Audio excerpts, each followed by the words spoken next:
Very good morning students. तो कल के लेक्चर में हमने देखा था, जो हमारा प्रीवियस लेक्चर था, सी प्लस प्लस में जो यूनिट 1 में जो प्रैक्टिकल सेशन है आपका, प्रैक्टिकली प्रोग्राम्स जो करने हैं उसके बारे में हमने देखा था। जो 3 प्रोग्राम हमने देखे थे, जो फर्स्ट वन था two display message global variable and third one था ऑन इनलाइन फंक्शन। ओके, अब हमारा नेक्स्ट जो प्रोग्राम है, write a C++ source code to show the working of default argument. default argument okay, program का code देखने से पहले हम ये देखते हैं कि डिफॉल्ट आर्ग्यूमेंट है क्या। What is default argument? तो ये जो आपको स्क्रीन पे उसकी थियरी दिख रही है, what is default argument. C++ allows us to create a function in which, when we call the function without giving all its argument, this concept is known as default argument. C++ में जब हम function call करते हैं without giving all it's argument, मान लो कि function में declare किया है, तब हमने 3 आर्ग्यूमेंट दी है, तो हमने देखा है कि जब हम फंक्शन डिक्लेयर करते हैं, जितनी आर्ग्यूमेंट हमने डिक्लेयर की हो उतनी ही आर्ग्यूमेंट कॉल करने के वक्त देनी पड़ती है। पर C++ में हमें फैसिलिटी प्रोवाइड करता है कि अब जब आप फंक्शन को कॉल करो तो उसकी जो एक्चुअल आर्ग्यूमेंट्स होती है उसकी जगह हम उससे कम आर्ग्यूमेंट भी दे सकते हैं। ये जो कंसेप्ट है वो है default argument. We can define default argument at the time of declaration of function. जब हम function declare करें तब हम default argument का use कर सकते हैं। Okay, for example float amount, float comma integer, amount नाम का फंक्शन है, उसकी रिटर्न टाइप है फ्लोट और आर्ग्यूमेंट में 2 वेरिएबल है फ्लोट कॉमा इंटीजर। उसमें फ्लोट जो वेरिएबल है उसकी वैल्यू हम 12 डिक्लेयर कर देते हैं। Here in above statement R is the default value. R क्या होगी? आपका default value. So when we call the above function you can call it like SI amount 5000, 7। अब आपने देखा इसमें हमने 2 आर्ग्यूमेंट दी है। In the above call R is, यहाँ पे 2 आर्ग्यूमेंट दी है, यहाँ पे 2 आर्ग्यूमेंट कॉल की है। अब आर वाला जो है, मान लो आप 3 आर्ग्यूमेंट के साथ इसको डिक्लेयर करो और वो आप आर्ग्यूमेंट नहीं दोगे तो चलेगा। इसके एग्जांपल हम आगे देखते हैं डिफॉल्ट आर्ग्यूमेंट के, कौन सा वैलिड है और कौन सा नहीं है। आप मान लो डिक्लेयर करो इंटीजर ऐड, इंटीजर आई, इंटीजर टी, इंटीजर के इक्वल टू 10, तो ये वैलिड है। ये फंक्शन आपको जो स्क्रीन पे दिख रहे हैं अलग अलग फंक्शंस हैं, ऐड नाम के मैंने डिक्लेयर किए हैं with different arguments, integer I T के। यहाँ पे जो थर्ड हमारा आर्ग्यूमेंट जो वेरिएबल है आर्ग्यूमेंट में, उसकी वैल्यू हमने दे दी है 10। तो ये क्या हुआ? आपका डिफॉल्ट आर्ग्यूमेंट। जब आप फंक्शन डिक्लेयर करो वहीं पे आप आर्ग्यूमेंट की वैल्यू दे दो। इंटीजर ऐड इंटीजर आई जे के वैलिड, ये भी वैलिड है जहाँ पे हमने 2 वेरिएबल की वैल्यू दे दी है जब हमने फंक्शन डिक्लेयर किया है तब। थर्ड अगेन ऐड नाम का फंक्शन है, उसमें हमने फर्स्ट वेरिएबल है I equal to 10, J equal to 4 and K equal to 15। तीनों आर्ग्यूमेंट की वैल्यू हमने डिक्लेयर कर दी है, डिफॉल्ट आर्ग्यूमेंट सेट कर दी है, वो भी वैलिड है। अब फंक्शन नंबर 4 ऐड नाम का फंक्शन है जहां पे हमने फर्स्ट आई की वैल्यू 5 दी है, जे और के की वैल्यू नहीं दी है। इसमें मैंने लिखा है इनवैलिड। क्यों इनवैलिड है? 4 नंबर और 5 नंबर दोनों इनवैलिड है। अब डिफॉल्ट आर्ग्यूमेंट का जब आप यूज करते हो तो एक चीज आपको ख्याल रखनी है कि आपको राइट हैंड साइड से वैल्यू डिफॉल्ट सेट कर सकते हो। ठीक है, राइट हैंड साइड की वैल्यू सेट की हुई हो तो आप उसके बाद का वेरिएबल की वैल्यू दे सकते हो। डायरेक्टली आप लेफ्ट हैंड साइड की वैल्यू सेट नहीं कर सकते हो। जैसे कि यहाँ पे देख रहे हो आप, आई में वैल्यू सेट की है, जे और के में नहीं है। ये पॉसिबल नहीं है, क्योंकि अगर यहाँ पे वैल्यू नहीं दोगे डिफॉल्ट तो आप डायरेक्टली जे और आई में नहीं दे सकते हो। सेम चीज यहाँ पे की हुई है, आई में मैंने डिफॉल्ट दी है, के में दी है, पर जे में नहीं दी। ये चलेगा के इक्वल टू 10, पर यहाँ पे आई में दी है। जब तक आप राइट हैंड साइड के वेरिएबल को डिफॉल्ट आर्ग्यूमेंट नहीं दो तो लेफ्ट हैंड साइड वाले वेरिएबल में आप डिफॉल्ट आर्ग्यूमेंट सेट नहीं कर सकते हो। तो ये है डिफॉल्ट आर्ग्यूमेंट डिक्लेयर करने की मेथड। डिफॉल्ट आर्ग्यूमेंट जब आप देते हो तो फंक्शन डिक्लेरेशन के वक्त देनी है, फिर फंक्शन कॉल जब करते हो तब आपको ऑप्शनल है कि आपको, जैसे कि यहाँ पे 3 आर्ग्यूमेंट है, तीनों आपको कॉल करने के वक्त 2 आर्ग्यूमेंट दोगे तो भी चलेगा। और अब आप तीसरी आर्ग्यूमेंट देते हो तो इंस्टेड ऑफ 10 वहां पे जो आप थर्ड आर्ग्यूमेंट दोगे वो कंसीडर की जाती है। ठीक है, वो है डिफॉल्ट आर्ग्यूमेंट का यूज। अब हम उसका प्रोग्राम देखेंगे।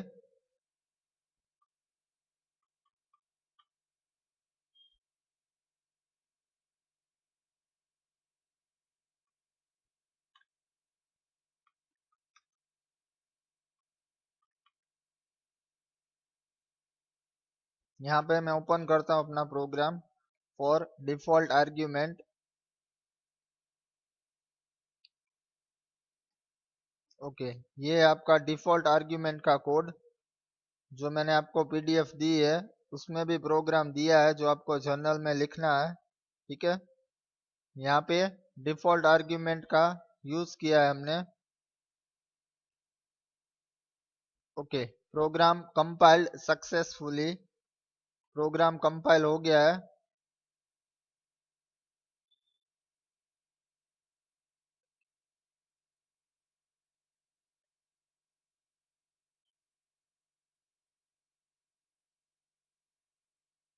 ये है उसकी आउटपुट। ठीक है, फाइनल वैल्यू इक्वल टू, ऊपर यहाँ पे हमने जो दोनों लाइन में वैल्यूज प्रिंट करा, ये ऊपर एक्स और यहाँ पे इक्वल टू। तो ये आपका code for default argument.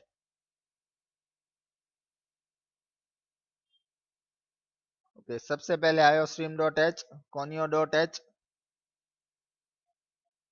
Void main float amount, amount नाम का जो हमारा वेरिएबल है, फ्लोट वैल्यू, ये है आपका यूडीएफ जहां पे मैंने float P, integer M, float R, R में मैंने डिफॉल्ट वैल्यू दी हुई है 0.15। 3 आर्ग्यूमेंट है हमारे फंक्शन में, उसमें से मैंने एक डिफॉल्ट सेट की यहाँ पे। अगेन दूसरा यूडीएफ दे रहा हूं, वॉइड प्रिंट लाइन। ओके, इसमें 2 आर्ग्यूमेंट्स हैं, दोनों की वैल्यू मैंने डिफॉल्ट सेट की हुई है। Character C H equal to X, integer len equal to 10।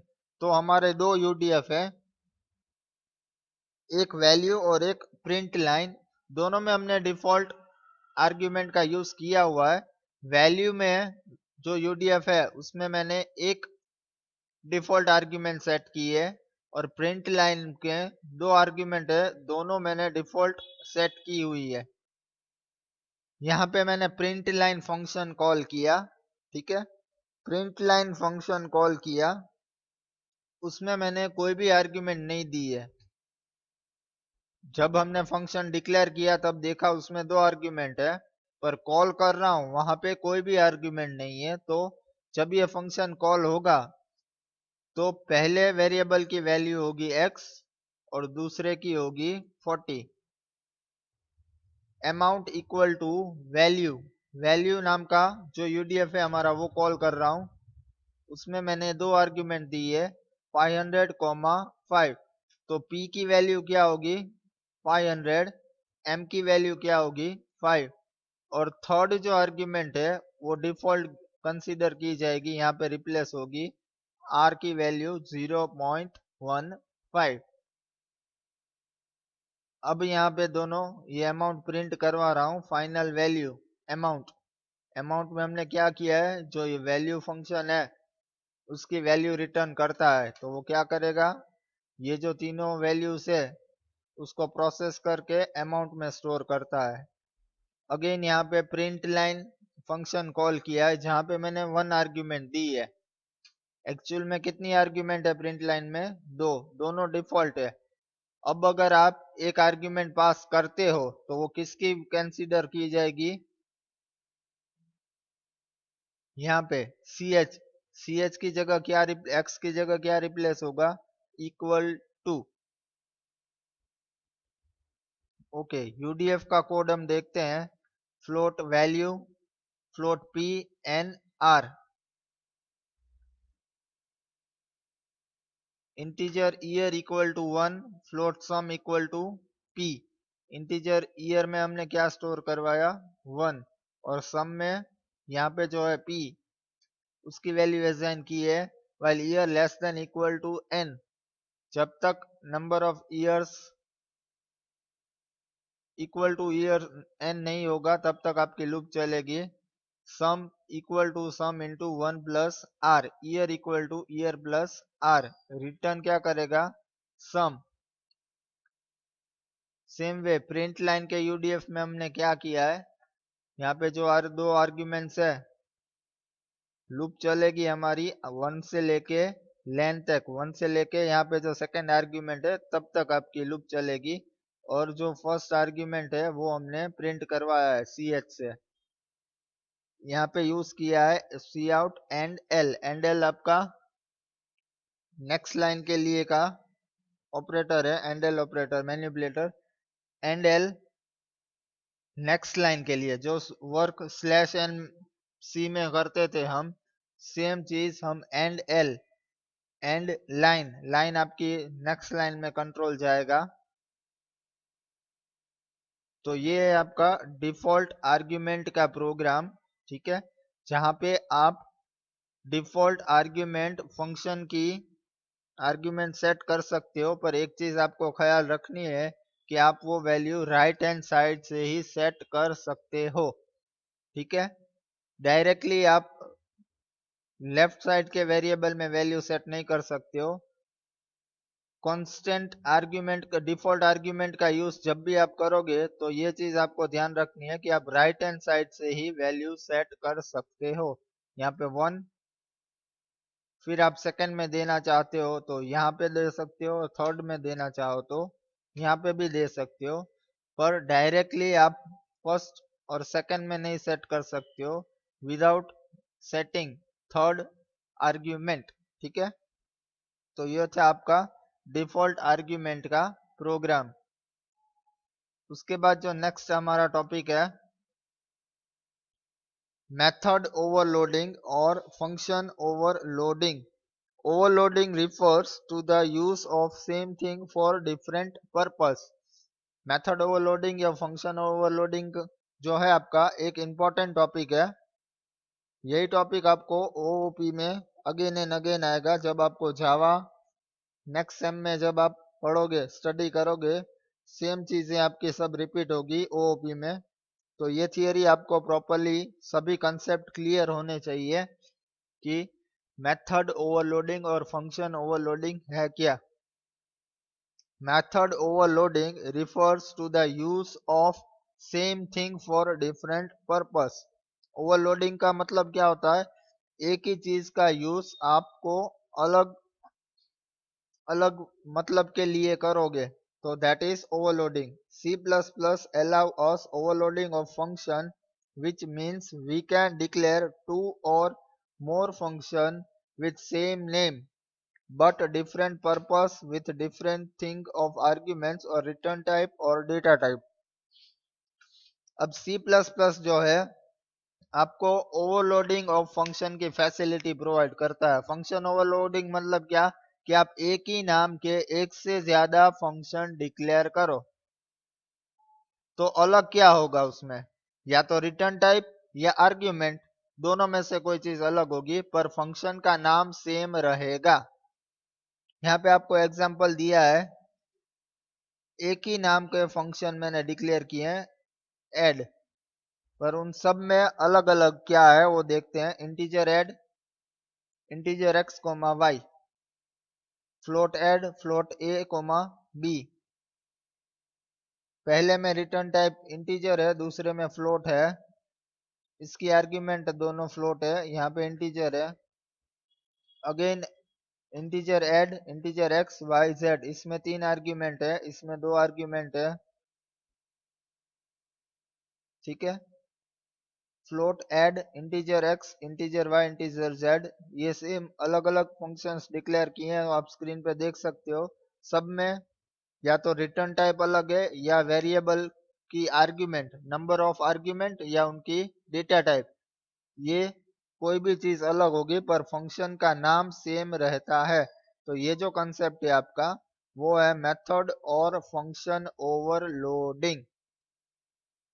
In above example, we have create all the 6 function in the single program.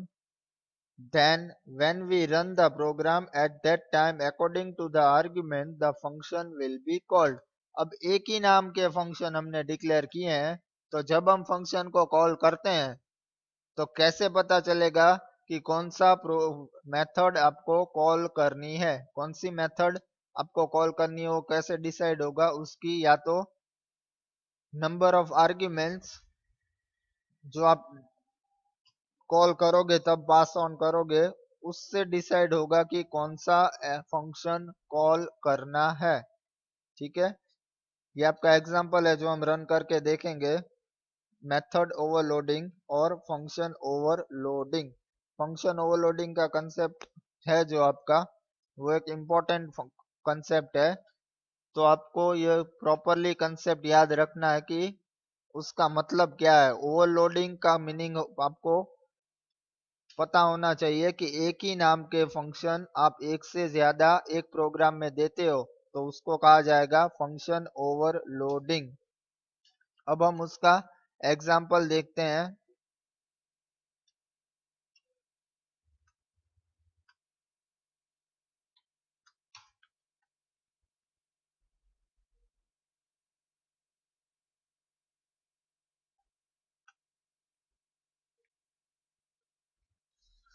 Okay, तो ये है आपका फंक्शन ओवरलोडिंग का प्रोग्राम, ठीक है, जहां पे मैंने integer volume, double volume, long volume, एक ही नाम के यूडीएफ दिए हुए हैं। वॉल्यूम नाम का जो मेथड है वो हमने ओवरलोड की है। फंक्शन ओवरलोडिंग का जो कंसेप्ट है उसके लिए हमने एक ही नाम की मेथड रखी है, सिर्फ उसकी रिटर्न टाइप या आर्ग्यूमेंट अलग होगी। ओके, मैंने कंपाइल किया प्रोग्राम, प्रोग्राम सक्सेसफुली कंपाइल हो गया। अब हमें उसे रन करना है, उसकी आउटपुट देखनी है। तो ये है उसकी आउटपुट, ठीक है। एक ही नाम का फंक्शन हमने कॉल किया था, एक ही नाम का फंक्शन हमने डिक्लेयर किया है वॉल्यूम, सिर्फ उनकी या तो रिटर्न टाइप अलग है या नंबर ऑफ आर्ग्यूमेंट्स और देयर डेटा टाइप।